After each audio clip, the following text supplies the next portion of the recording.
Welcome back to my channel. This is 코인 노마드. 안녕하세요. 코인 노마드입니다. 코인게커 마켓캡 비트코인 이더리움 변동사항 없이 오늘 하루 지나가고 있습니다. 73세 찰스 3세가 영국 국왕으로 즉위했는데 즉위하자마자 짜증내는 모습이 생방송으로 중계되었습니다.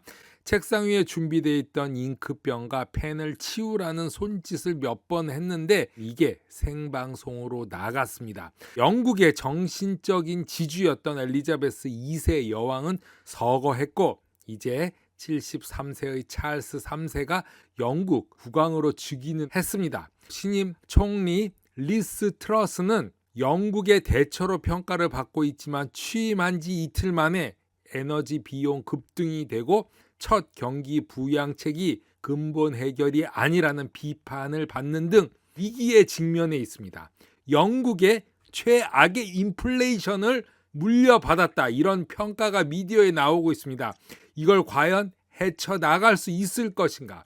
사실 지금의 위기는 미국의 위기지만 영국의 절대절명의 위기로 보고 있고 중국도 부도 위기로 가는 여정을 보이고 있지만 우리가 아는 선진국들은 경제 위기를 넘어서 정치적 이념 갈등에 쓰러지고 있고 우리가 당연시했던 것들의 이슈화, 믿고 의지하는 것들에 대한 실망, 위기 상황 속에서 못 볼 것을 보게 되지 않을까 걱정이 되고 있습니다.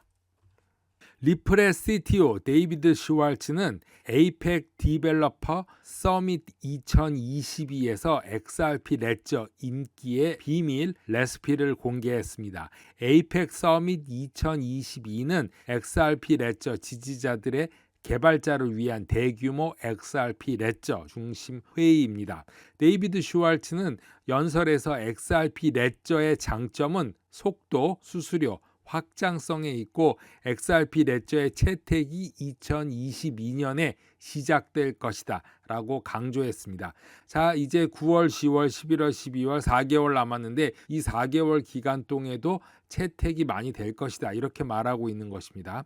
주요 이점으로는 운영 속도, 매력적인 수수료 정책, 놀라운 확장성을 언급했는데 XRP 레저는 검증자 구조의 환경, 친화성으로도 잘 알려져 있고 실행 중인 가장 오래된 블록체인 중 하나라고 말하고 있습니다.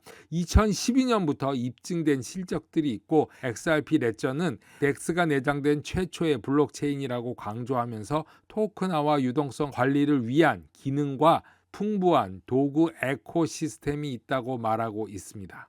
CTO인 데이비드 슈왈츠는 XRP 레저의 기술 설계에 가장 먼저 기여한 사람이기도 하고 창립 멤버이기도 한데 이러한 모든 이점은 XRP 레저가 다른 블록체인과 차별화할 수 있다고 말하고 있습니다.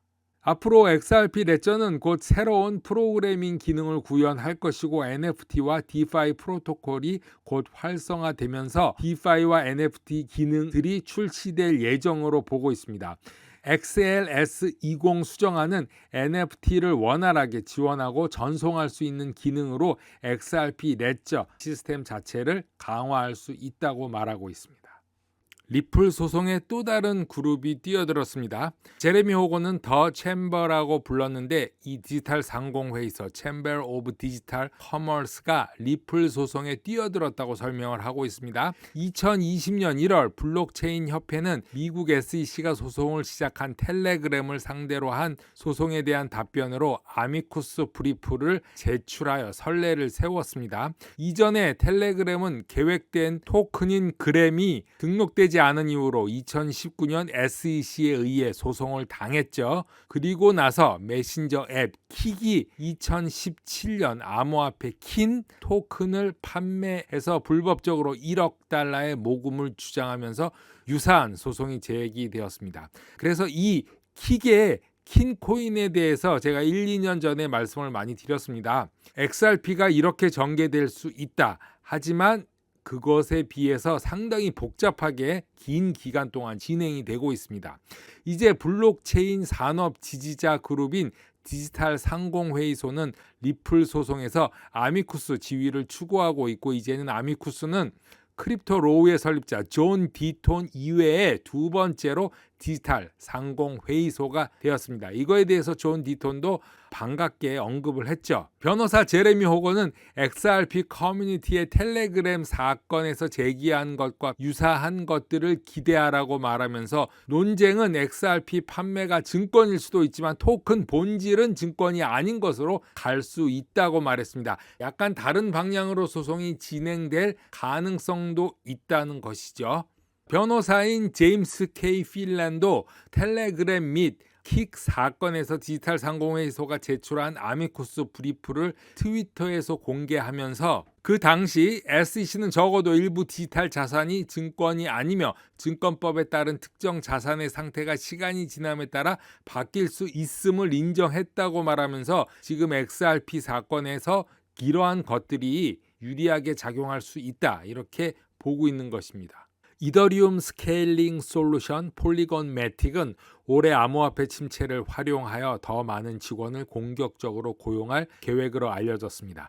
블룸버그 보고서에서 올해 많은 암호화폐 회사가 직원을 해고하거나 고용 동결을 시행하고 있지만 폴리곤 매틱은 훌륭한 인재를 찾아서 앞으로 몇 달 동안 인력의 40%를 확대할 예정이라고 합니다. 대규모 인력 확충은 코인베이스, 제미니, 크립토닷컴 등 많은 암호화폐 플랫폼들이 몇 달 전부터 인력을 감축한다고 발표한 이후 나온 것으로 올해 2월 비공개 토큰 판매를 통해서 4억 5천만 달러를 모금한 폴리곤은 지금 현재 500명의 정규직 직원을 보유하고 있습니다. 파트너십을 유지, 감독하기 위해서 약 200명의 관리자, 엔지니어 및 직원을 고용할 예정이라고 하는데 특히 폴리곤은 웹3 개발자를 추가할 계획이라고 보고서는 전하고 있습니다.